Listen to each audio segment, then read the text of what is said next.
atau explosion flash. Wow, keren ya.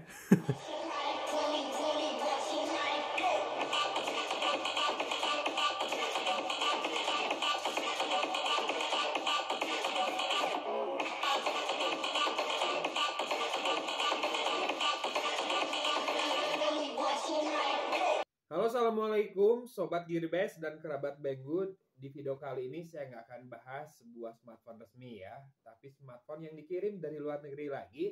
Buat teman-teman yang kangen, yuk kita nonton videonya ya. Ini adalah dari brand Unihertz yang produknya unik-unik. Kalau mau tahu Unihertz seperti apa, boleh tonton video sebelumnya tentang Unihertz Tank ya. Di situ ada portfolionya dan juga daftar produknya.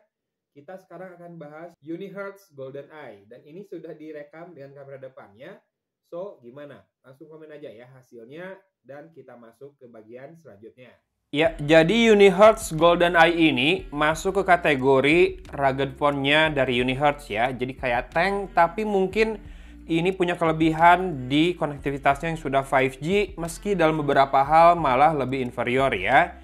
Harganya pun kayaknya lebih terjangkau karena harga dari Unihertz TikTok S aja itu $269. Ini tuh mirip sama Unihertz TikTok S, cuma bedanya kalau TikTok S yang bulatan di belakang ini adalah layar kedua, kalau Golden Eye adalah camping lamp atau senter yang sangat terang sekali. Dalam paket penjualannya, kamu bakal dapat SIM tray ejector, kabel data atau kabel charging Type-C, kemudian adapter jack audio dari Type-C ke 3,5 mm lubang jack ya, dan juga dapat charger 33 watt. Untuk desainnya seperti biasa, rugged phone banget, cuma memang ini lebih compact untuk ukuran sebuah rugged phone ya. Dengan sudut membulat, dilapisi karet seperti ini, ada aksen merahnya, aksen merah di berbagai sudut. Kemudian juga sisi atasnya seperti ini juga full rugged banget ya, dan rubberized juga. Ini yang bawah ini ada port Type-C dikasih katup dan ada lubang mikrofonnya. Sementara di atas ada infrared blaster, dan juga di smartphone ini sudah terinstall aplikasi Zaza Remote. Jadi ini bisa dipakai buat menggantikan remote control di rumah ya, buat TV, AC dan lain-lain. Nah, layarnya sendiri 6,53 inci, IPS Full HD+, dan sudah pakai punch hole buat kamera depannya, serta di tepian layar, semua sudutnya kanan atas, kanan bawah, kiri bawah, ada karet lagi yang tingginya lebih tinggi dari layar sehingga melindunginya dengan sangat baik. Yang sedikit berbeda mungkin tombol-tombol di pinggirnya. Yang pertama di kanan ada tombol volume up sama volume down. Dan ini ada tombol power sekaligus fingerprint scanner. Kita akan tes fingerprintnya. Kelihatan ada delay sedikit, tapi segitu sebetulnya lumayan instan juga ya. Bisa ditambahin dengan animasi fade in-nya, jadi mungkin kelihatan lebih lama. Sementara di sisi kiri ada SIM tray. SIM-nya ini hanya berisi 2 slot nano SIM card tanpa ekspansi memori ya. Dan ada 2 buah tombol shortcut yang dikasih aksen warna merah gini. Ini bisa kamu atur fungsinya, misalkan yang atas buat camping lamp seperti ini, dan yang bawah buat screenshot. Itu ada di pengaturan di menu ya.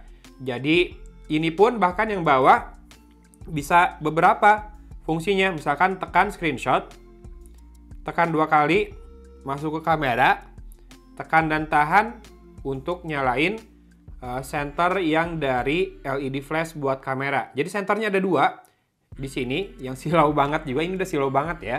Ini adalah LED flash 2 tone buat kamera sebetulnya. Satu lagi yang besar banget ini yang namanya camping lamp. Oh ya, kamera depannya ini 32 megapiksel ya resolusinya. Bezel layarnya memang tidak terlalu tipis, namanya juga rugged phone ya. Lumrah lah kayak gini. Sementara di sisi belakang kameranya ada 2, 64 megapiksel dengan AIS dan juga 2 megapiksel buat makro. Di layarnya sendiri sudah terpasang anti gores ya, bawaan, dan saat ini dia berjalan di Android 12 dengan security patch level ada di Desember 2022. Sudah saya cek, belum ada software update. Ya, cukup disayangkan bahwa smartphone baru di tahun 2023 ternyata masih pakai Android 12 ya. Tapi tenang, Untuk dapur pacunya, ini mungkin jadi salah satu rugged phone yang powerful. Karena selain sudah 5G, dia juga pakai MediaTek Dimensity 700 dengan RAM 8GB dan storage 256GB. By default, dia sudah pakai gesture navigation dan juga punya NFC ya. Fast chargingnya sendiri 30 watt, dikasih charger 33 watt kan tadi, dan bisa terima power delivery juga sampai 30 watt. Mantap nih. Baterainya sendiri 5200 mAh, mungkin buat orang lapangan yang butuh rugged smartphone seperti ini, tak terlalu besar ya, 5200 mAh, tapi memang efek samping dari baterainya yang tidak terlalu besar itu untuk ukuran rugged phone, jadinya ketebalannya bisa diminimalisir seperti ini, dan juga tidak terlalu bulky ya, tidak terlalu kayak batu bata, jadinya lebih compact, bahkan buat dipakai dalam keseharian pun masih lumayan bisa. Walau saya masih nunggu harga resminya berapa, nanti paling dijualnya di AliExpress ya. Kalau ngikutin harga UniHeart TikTok S yang 4 jutaan, segini sih lumayan banget ya. Kebetulan di Indonesia, brand yang jualan resmi smartphone rugged begini paling tinggal Samsung Xcover, yang secara spek dapur pacu masih di bawah ini. Ada juga sih brand lokal yang jualan, tapi saya ragu kalau itu beneran bikin sendiri, bukan rebranding. Nah, untuk urusan water and dust proof-nya, dia punya dengan rating IP68 dan juga punya aplikasi pertukangan yang cukup lengkap di sini. Di toolbox ini ada ini pengukur kemiringan kalau mau masang ini, masang foto di dinding atau figura. Kayak water pass gitu lah ya. Ada protractor, ini kayak buat ngukur sudut, busur ya, kalau di Indonesia mungkin namanya.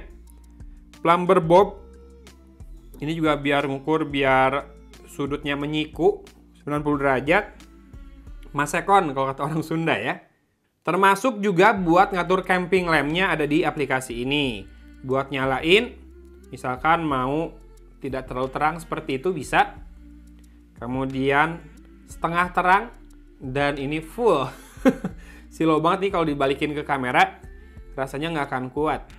Atau mau pakai mode SOS, jadi kayak dia ngasih sinyal buat pertolongan. Atau explosion flash. Wow, keren ya. Matiin bisa. Nanti saya mau bikin foto thumbnailnya pakai itu pakai slightly bright yang tadi ya. Sebetulnya kalau nggak butuh camping lamp seterang itu, kamu bisa pakai LED flashnya ini buat center juga ya. Oh, ini smartphone ramah tukang ronda nih jadinya. Nah, kita akan bahas kameranya sedikit. Jadi kamera utamanya yang 64 megapiksel itu, selain punya AIS juga, dia bisa rekam video hingga 2K alias QHD ya. Uniknya, kamera kedua yang makro ternyata juga bisa dipakai buat rekam video. Ada video makro, memang resolusi video makronya hanya VGA ya. Hasilnya kayak gini, boleh dilihat dulu.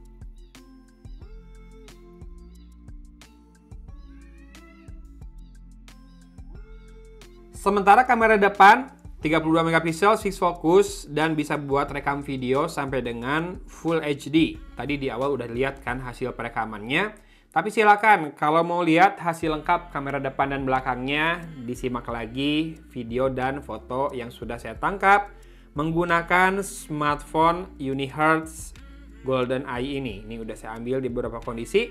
Oke, silakan disimak ya.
Full HD ya ini.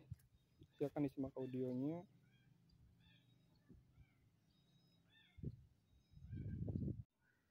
Video kamera depan dari Unihertz TikTok S. The backlight. Rada-rada kayak di beautification ya si wajah saya. Pucat, tapi bibirnya merah. Kayak habis makan coba. Coba saya ngomongnya lebih kencang biar lebih kedengaran suaranya.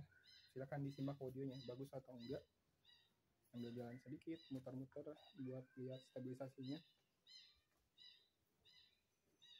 Gimana? Kamera depan dalam ruangan kira-kira kayak gini, pakai lampu di dalam rumah lumayan lah ya.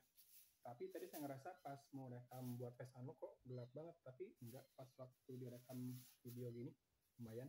Audio gimana? Menurut saya, kameranya itu buat perekaman video ace-nya berasa cukup stabil, cuma detail kurang tajam jadinya ya. Kalau di Full HD, untung ada mode 2K atau QHD. Mikrofon agak kecil suaranya, bokeh bagus, warna proper, cuma tepian objek di foto agak berbayang. Dan ya, nggak ada mode portrait di kameranya ya. Layarnya terlihat agak berjarak, tapi kalau alasannya demi proteksi, ya wis lah, nggak apa-apa ya. Loudspeakernya backfiring ya, ini mono juga, tapi powernya nyaring, cukup ngebass juga, tidak cempreng, jadinya enjoyable kayak gini.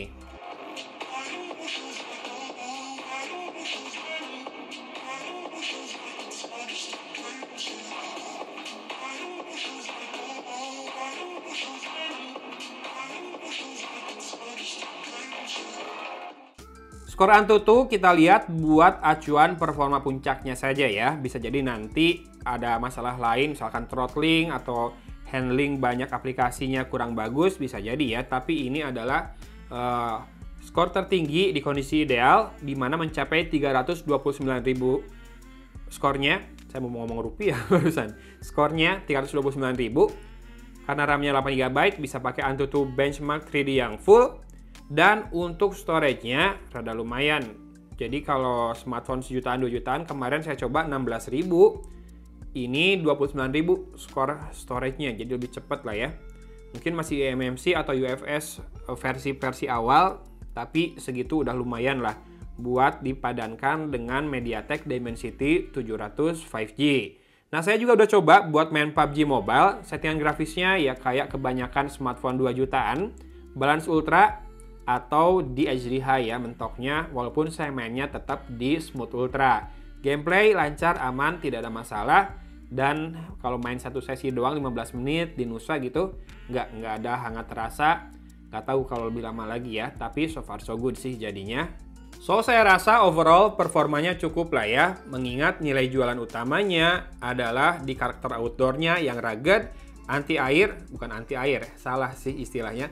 Tahan air, water resistant, dan juga tahan debu, dust proof ya. Kemudian ini juga masih cukup compact untuk kelas rugged smartphone, outdoor smartphone seperti ini. Meskipun mungkin baterainya tidak sebesar yang diharapkan teman-teman yang jadi Bang Toib ya.